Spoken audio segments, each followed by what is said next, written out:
Oh, okay. Is this... Yeah, here we go again. All right, get the sword out. Which way did they go? Oh, man, did I ever tell you that quote from Bugs Bunny was from Of Mice and Men? No. At the end of the... You know, the which way did it go, George? You know, that old George, that dopey thing? Yeah. Like, apparently it's based off of a character from Of Mice and Men who basically had some sort of like neurodivergency that was undiagnosed as things were back then. And there was a point near the end of the movie when they had been found out for all their crimes and the police were coming. And they were telling... Like, there was this really tragic scene where, like, he was, like, telling that person to imagine these pleasant rabbits that they once met at some farm that they're on, and how, like, they're gonna be taken care of, and then he shoots him in the back of the fucking head. Yeah. He fills his head with these, like, beautiful thoughts, like, right whenever he goes to kill him to save him from the death penalty from the police that are encroaching or whatever. So, like... No, you don't want the state killing you. I'll do it. Right, yeah. It's fucked. It's a fucked up thing.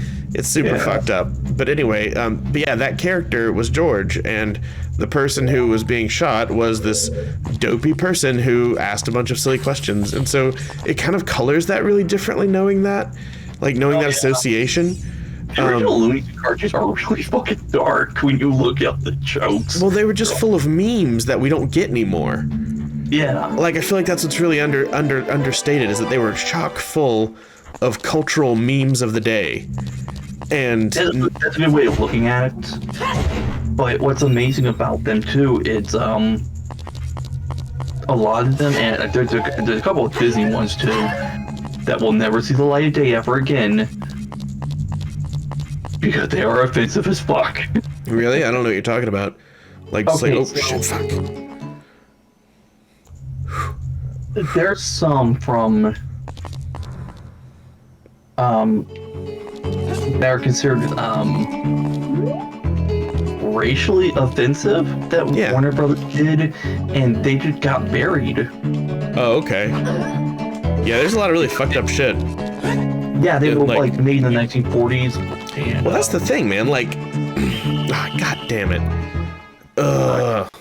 I'm just gonna leave. I'm gonna leave. So far away. Huh? So close, but so far away. Well, I've gotten all 4 of the dudes, I think. Let me go back to the... No, you got 1 more to go. What? I thought I got 4 of them. Yeah, you got 1 more. What? I think. What? There's 1.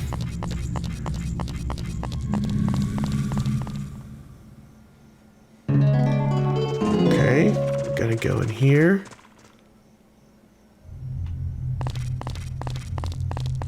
I feel like he's like moving in slow motion. Oh, okay. So I had to double check this. Because oh my gosh, that's awful. It's the Centered 11, a group of Looney Tunes and Merry Melody cartoons that were originally produced by Warner Brothers and were withheld from syndication from the United States by United Artists beginning in 1968. So these are just like a collection of banned cartoons. Basically, and the reason they had to be pulled was because of their content. Yeah. Man, when I was at Walmart today, I saw for the first time in real life, in a long time, somebody who had a shirt on that said, "Hey Snowflake, if my flag offends you, feel free to leave." Dude, I see that all the time. I've not seen one in real life in a long time. Wait, did they fix the bridge? Okay, it's you, and you. Oh, you're right. There is a 4th one missing. Okay, here's the reason.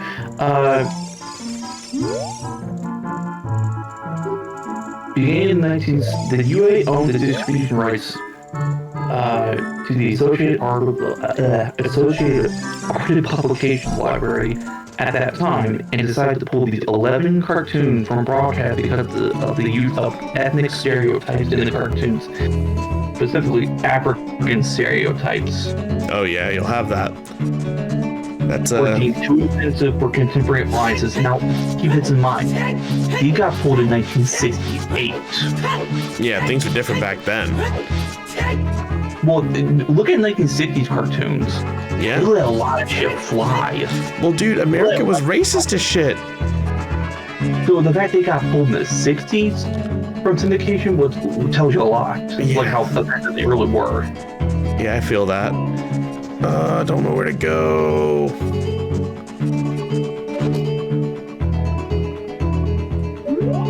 And they're all from the 30s and 40s.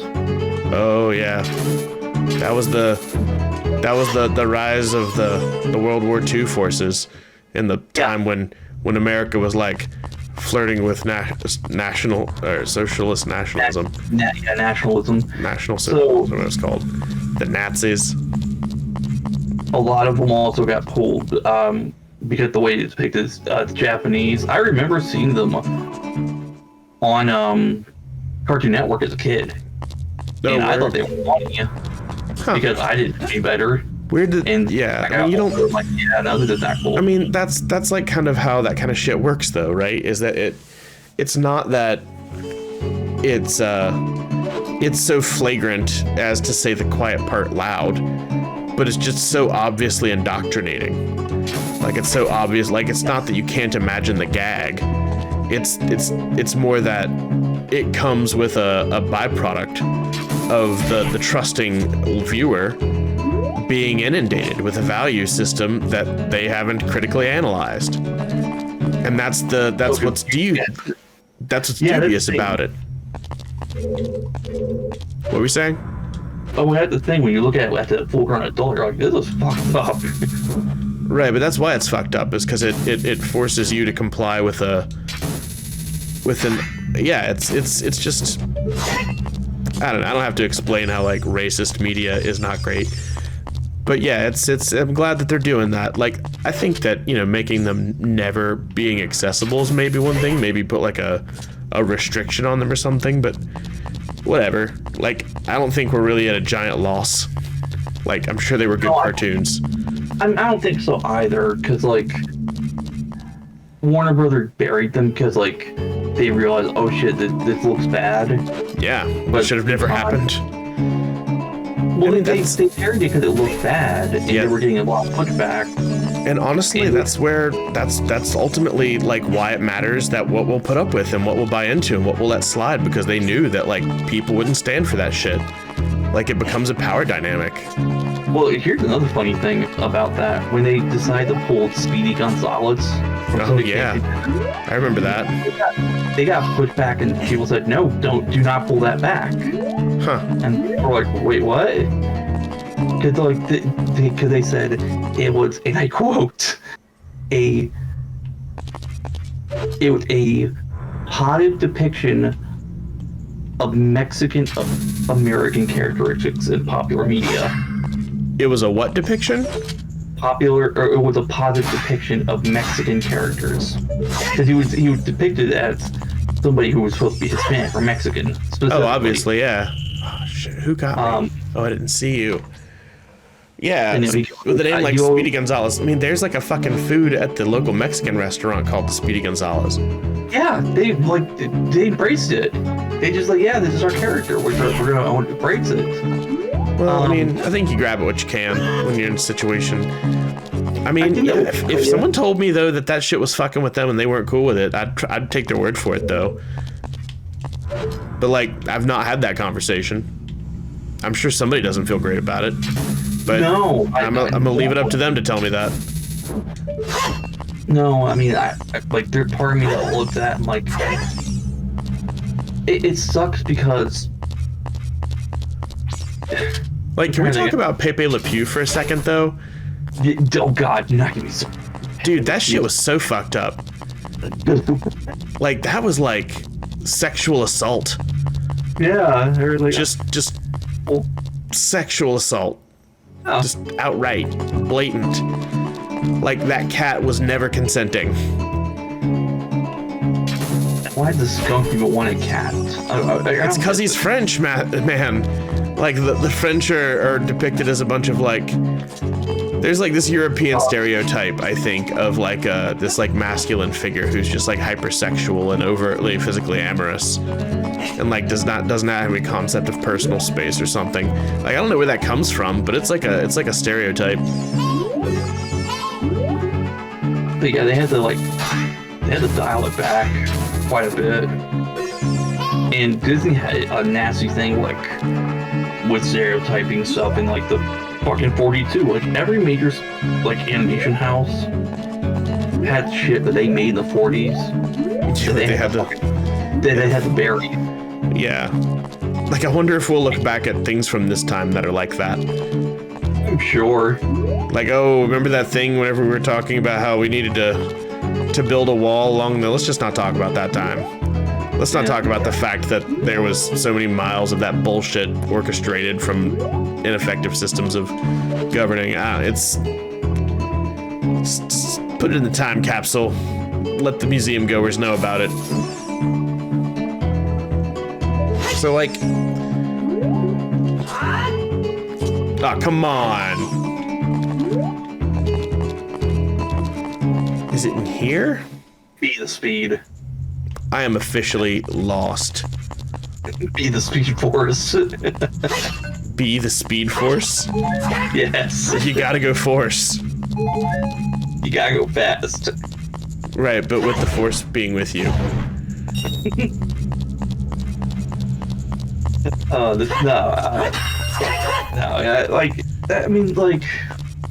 You may go force. I'm trying to combine Sonic and Star Wars, and it just doesn't work. In comics, but no, I look at a lot of these like things from animations. Like, I don't think like you're kicking under the rug is like the way to handle it. It's like, yeah, no, these things got made. Like you can go on the internet and find them, no problem. Just like archiving. Yeah. Just look at the companies. If I owned Warner Brothers, or if I owned, I would basically say, oh yeah, we made this. We're not going to put it out for syndication, but if you want to find it, here it is. If you want to watch it for like educational reasons or archival reasons or historical reasons, here you go. Yeah. But we're not going to like put this out and let like the kids watch it because we know it's not appropriate. Yeah, there's like things like that. There's like movies that like, you know, are censored heavily that are also just kind of like there's like this whole idea of some movies. This happened a lot in the 90s with like post World War II Holocaust like discussion where they put out all these movies and media about the Holocaust and the horrors that were done unto Jewish people and like the scourge of the Nazis. And there was just like a lot of like really intense, heavy fucking cinema that was just like a grim look at this depiction of what happened.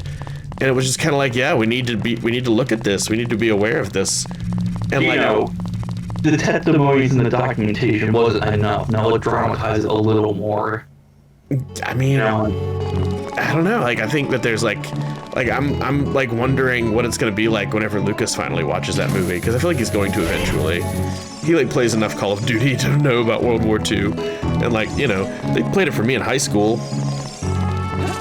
The real fucked up thing about Schindler's List is that they played the movie for the children in high school, and it's like a 3-hour fucking movie. But long-ass movie. They fast forwarded through the sex scene. Oh. Which goes on for like longer than you think it would. Yeah, like it's actually... You figure it'd be like a tasteful fade to black, but no, they just grind for a while. And so like seeing it in fast motion with chipmunk audio, like it just like was hilarious in high school. And then like they'll let it slow pan over a person being shot in the head. No problem there. No, I want to see the sex. I don't want to see the execution. Actually, like, I would read somewhere that, you know how the Holocaust came to be and why they systematized it? I mean, I feel like that's a rhetorical question, but yeah. Well, they systematized it, like they broke down the job of mass executions is because they realized that people got burnt out on that shit real quickly. Because yeah, they use bureaucracy. Well, originally, I'll have to find this video and send it to you because it's actually legitimately interesting. You're like summarizing a video. Yeah. Okay, yeah, I'll link to it if you want to send me the video.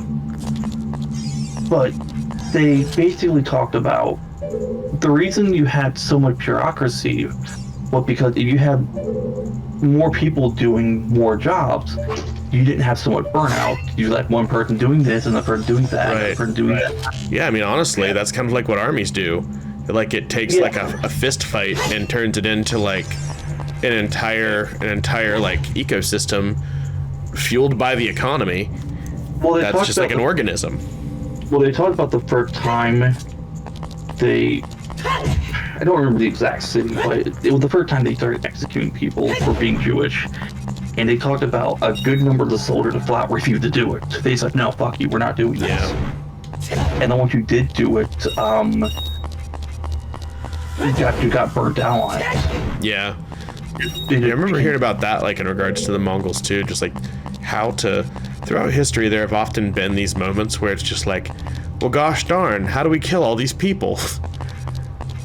Yeah, like, during the terrors of the French Revolution, they engineered this boat that could be re-sunk, and they would fill it with Catholics and Protestants, and I think they just did all Christians, because there's a point during the terrors of the revolution where they just like filled it with religious people who wouldn't, you know, renounce their faith, and just dropped the bottom out of it. Well, when I say burnout, I mean it's sort of like, well, like when you have a 9-to-5 job, you get like get exhausted by doing it. You do the same shit over and over again. It's that kind of burnout. Sure. I mean, that's just a byproduct of bureaucratic industrialization, though. And then you're committing what is essentially one of the most heinous crimes. Right, because it's murder. But that's, you know, it's, yeah, for sure. It's fucked up. Like, that's like why the military industrial complex is so heinous. Because it's taking like the beauty of cooperation and corrupting it with just, you know, becoming some weird meta power struggle. And that's why I hate popular sports, because they really just like normalize the use of that kind of systemic reinforcement of forces. Like, developing a football program is not too far from developing a militia program or developing an armed forces program. You know, honestly, it's not, because like the game I was like bowgraphing, like it's a little league game. It's fucking like middle school. It's like, you know, kids, and they'll coach it, get into it more than the kids do. Yeah, I mean, there's a lot of money at stake. There's like a lot of like and also it's just like fucking fun for them to personify these. Like, as someone who's posturing on a Let's Play channel, I get that. Like, you know, you want to look a certain way. That's why I'm like putting like a Photoshop filter, or not Photoshop filter, but fucking, what's it called? Snapchat filter on my face right now. No, yeah. Because it's like, you know, you want control of how you're perceived. I get that. And like having a little ritual where you can, yeah, D&D does that for me too. So I'm not like begrudging those people of that shit. But like, no, again, there's just like the systemic distribution of work like that. It does get things done efficiently, and it like is a micro to the macro of the economy that we have. And like, it's like, that's like why we break up jobs, right? That's why we have to work together. Oh, there it is. There's our dude, finally. We got past this one. Yeah. Which it's appropriate that we're having this conversation, considering these laborers were able to withhold their services by getting kidnapped, and now the entire industry of carpentry is brought to a halt. I don't think they intended to get kidnapped, but sure. I have no idea where you came from, but you must have a lot of guts to make it past the guards around here. All my fellow carpenters are imprisoned somewhere in here. Little do you know they have all been freed. If you can get us out of here, we'll repay the favor somehow. But be careful, there's sure to be Gerudo guards somewhere around here. Woo, watch out. It never gets old. And the breathing. Ooh. Don't capture me. Don't you be capturing me now.